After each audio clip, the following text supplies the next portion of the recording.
¿Qué tal? Muy buenas noches, soy Lili Telles. Bienvenidos a Cámara Libre. Hoy me da mucho gusto recibir a la senadora perredista Angélica de la Peña. Ella es la presidente de la Comisión de Derechos Humanos en el Senado de la República, así que los temas que maneja son muy importantes para todos los mexicanos y lo invito a que se quede a escuchar esta charla con la senadora.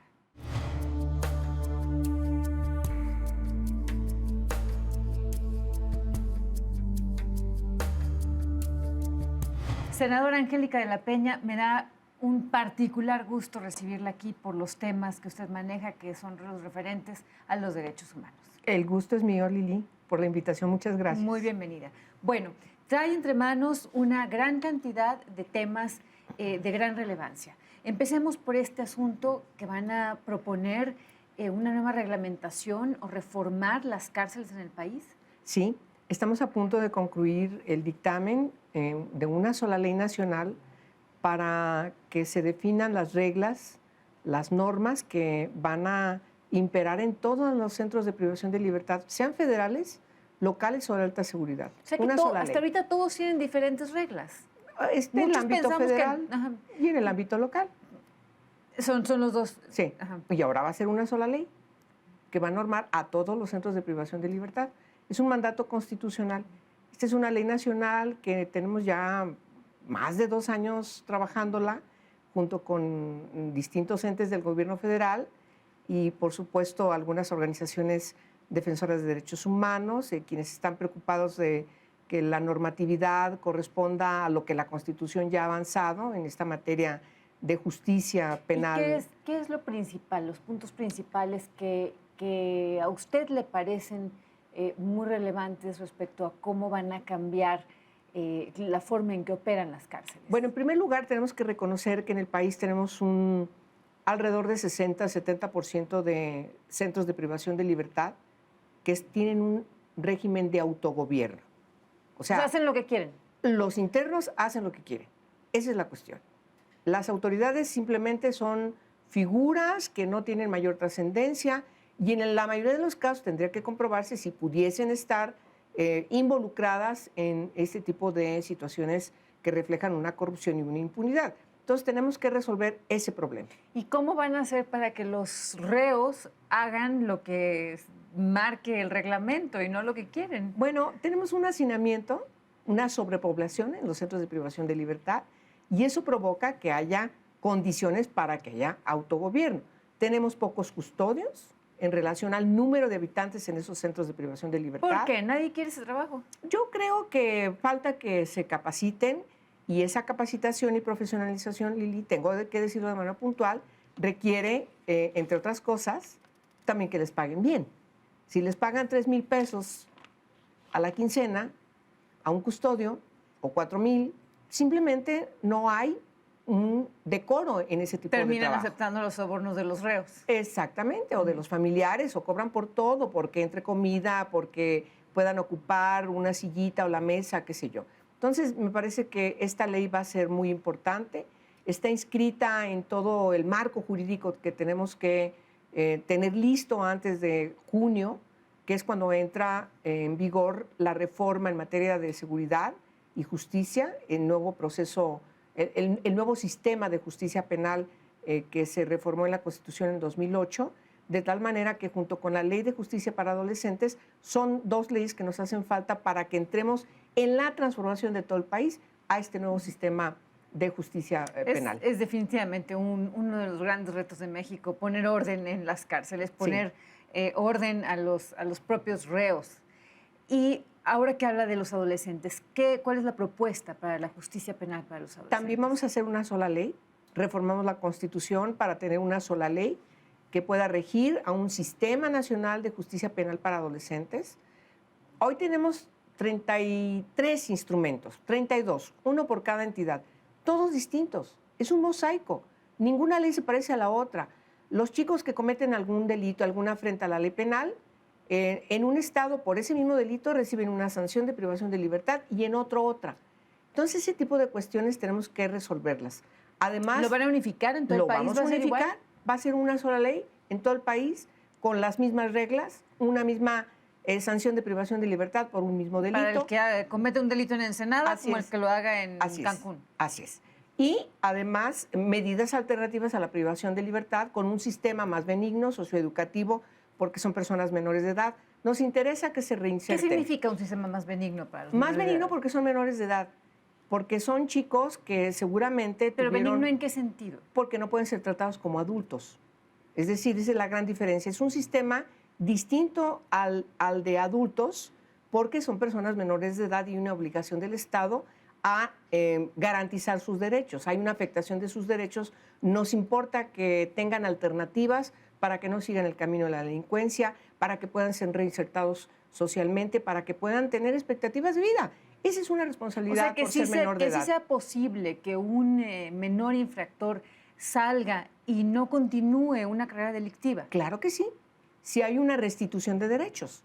Por eso este sistema tiene que ser socioeducativo. Esa es la gran diferencia con el sistema de adultos, porque no los criminalizamos. Es decir, no quedan antecedentes, sino que hay una restitución en materia de educación, en materia de capacitación, en materia de qué pasa con él en su entorno. Yo creo que es muy importante entender que cuando son jóvenes, cuando tienen esta minoría de edad, el Estado tiene una responsabilidad para proveer todo lo necesario para que esos chicos no hayan seguido ese camino. ¿Qué pasó? Las familias no garantizaron, entonces el Estado tiene que entrar a dar esas soluciones para que estos chicos puedan tener otras alternativas de vida. ¿Y respecto a las mujeres que están en las cárceles? Bueno, la ley de ejecución penal, en la que refiere a adultos, vamos a lograr que tengan una perspectiva de género, que no tengan el hacinamiento que tienen hoy, sobre todo cuando son madres. Yo conozco las cárceles, yo he estado viendo las cárceles. El asunto es gravísima la las situación, mujeres presas que tienen hijos es verdaderamente dramático, es deplorable. trágico. Es deplorable. ¿Y qué van a hacer con eso? Bueno, vamos a decidir que queden hasta 3 años los niños y las niñas. No es conveniente para esas criaturas estar más de 3 años. Hay cárceles donde... ¿Ahorita hasta cuánto tiempo? Hasta 6 años tienen, por ejemplo, en el caso del distrito de la Ciudad de México. Hasta 6 años. Hasta y van a 6. proponer que hasta los 3 años vengan ya hasta se 3 vayan años. con los Vamos familiares. a unificar en todo el país que sea una soledad. 3 años.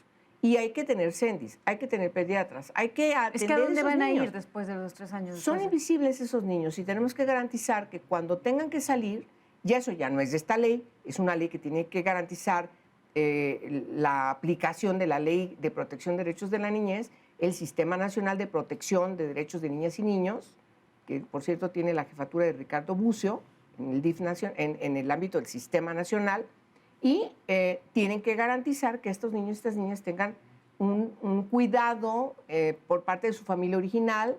Si no es posible, entonces buscar un hogar de guardia. Siempre pensar que la última alternativa es que vayan a una institución.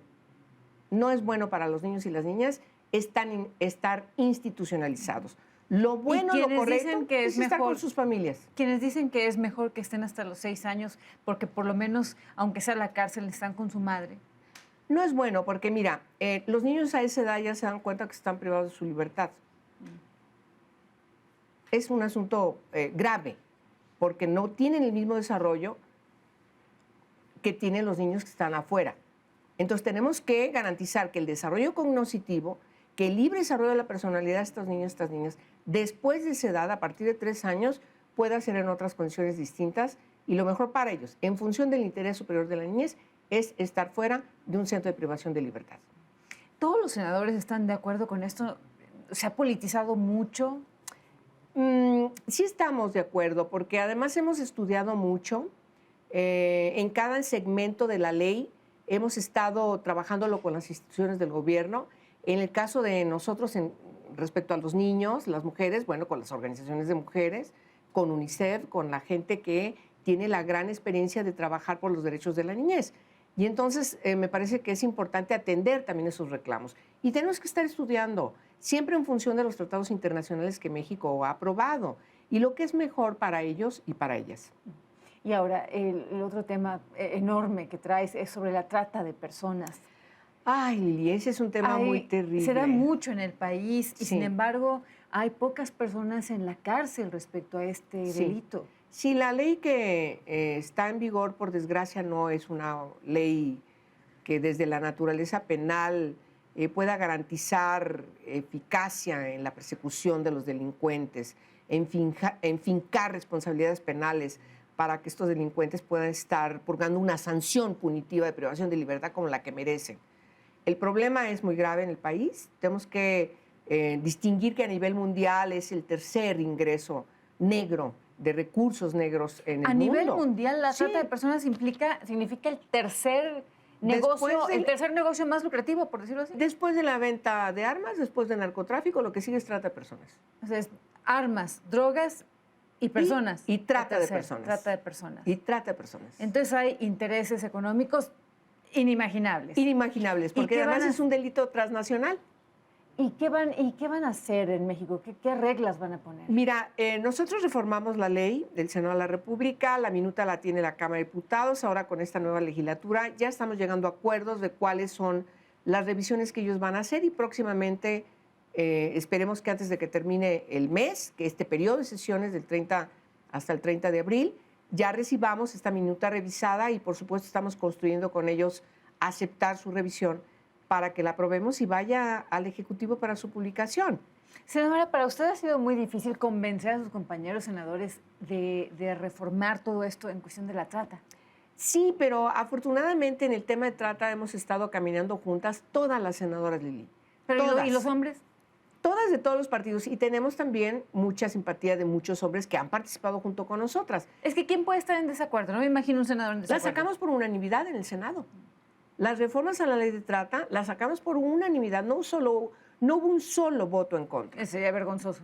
Hubiera Pues sido sí, vergonzoso. pudiera haber alguna cuestión de debate, que no pudieran estar de acuerdo con algún precepto, pero lo discutimos tanto, hubo mucha presión y logramos que se aprobara por unanimidad y hoy lo tiene la Cámara de Diputados, que lo tiene que Senadora, revisar. ¿y usted sí se imagina que en el futuro México sea un país en el que, digamos, las bandas criminales de otros países, los que se dedican a la trata, que digan, no, en México es más difícil, no operemos ahí? ¿Sí será posible ese Sí es panorama posible. o es un deseo muy No, si es posible. fantasioso? Si tenemos un buen marco jurídico, si tenemos autoridades que aplican irrestrictamente el marco jurídico, si tenemos toda la estructura de impartición de justicia, procuración de justicia e impartición de justicia, lo que va a pasar es que se va a señalar a México como un país donde hay justicia, donde no hay corrupción, donde hay legalidad, donde hay Estado de Derecho. Yo creo que nos merecemos, las mexicanas y los mexicanos, tener un marco jurídico que sea ejemplar en el mundo y no al revés. Efectivamente, a eso aspiramos. Senadora Angélica de la Peña, le agradezco mucho que haya estado aquí. Los temas que usted trae, como decía hace un momento, son muy relevantes. Yo creo que tiene una gran responsabilidad con los mexicanos. Le deseamos la mejor de las suertes y, por supuesto, que la vamos a apoyar siempre desde aquí, desde TV Azteca. Yo lo sé. Muchas gracias, Lili, por la invitación. Gracias. También le agradezco a usted que nos haya escuchado aquí en Cámara Libre. Si se va a dormir, le deseo que pase una excelente noche y si se va a desvelar, le recomiendo que continúe con la programación de Azteca Opinión. Soy Lili Telles, gracias, hasta el próximo jueves.